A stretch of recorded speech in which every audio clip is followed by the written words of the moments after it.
வெற்றிமாறன் இந்த படத்தை ஏன் அவ்வளவு க்யூரியஸாக வந்து ரிலீஸ் பண்ணணும்னு ஆசைப்பட்டார், அனுராக் கேசப் ஏன் ரிலீஸ் பண்ணணும்னு ஆசைப்பட்டாருன்னா, உண்மையிலேயே இது வந்து ஒரு உளவியல் ரீதியான சில விஷயங்களை பேசக்கூடிய ஒரு படம். அதனால் இது பார்க்கலாம். பட் இது எல்லாருக்குமே பிடிக்குமா அப்படின்னு கேட்டால் நிச்சயமாக பிடிக்காது.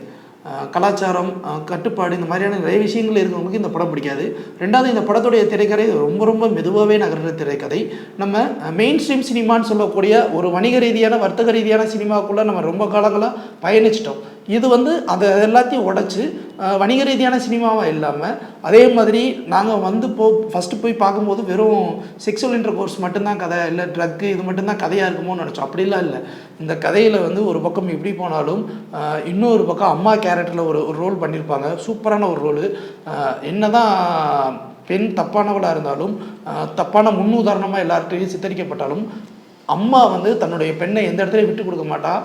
பெண்ணுக்கு ஏதாவது ஒரு பிரச்சனை முதல்ல வந்து நிற்பான்ற ஒரு கேரக்டர் ரொம்ப ஸ்ட்ராங்காக வந்து டிசைன் பண்ணியிருப்பாங்க. உண்மையிலேயே அது நல்ல விஷயந்தான்.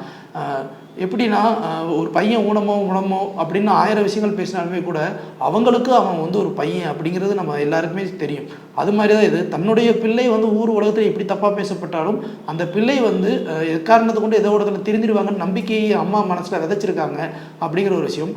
அதே மாதிரியே அம்மா வந்து என்னதான் நல்லவளாக இருந்தாலும் அவங்க மாமியார் ஒரு விஷயத்த பேசும்போது எவ்வளோ கோவப்படுவாங்க. நம்ம எவ்வளோ நல்லது பண்ணாலும் நம்மளை இவ்வளோ கெட்டவங்க தானே சித்தரிக்கிறாங்க அப்படின்னு யோசித்து அந்த கோபத்தை தன்னோட பிள்ளைகிட்ட கூட காட்டாமல், இந்த உலகமே பெண்ணை இப்படித்தான் வந்து முட்டுக்கட்டை போட்டு வச்சிருக்கு, இந்த பெண்ணுக்கு பெண்ணை அடிமைப்படுத்துகிறாள் அப்படிங்கிற ஒரு விஷயத்தையும் இது ஸ்ட்ராங்காக முக்கியமான ஒரு அழுத்தமான ஒரு விஷயமா சொல்லுது.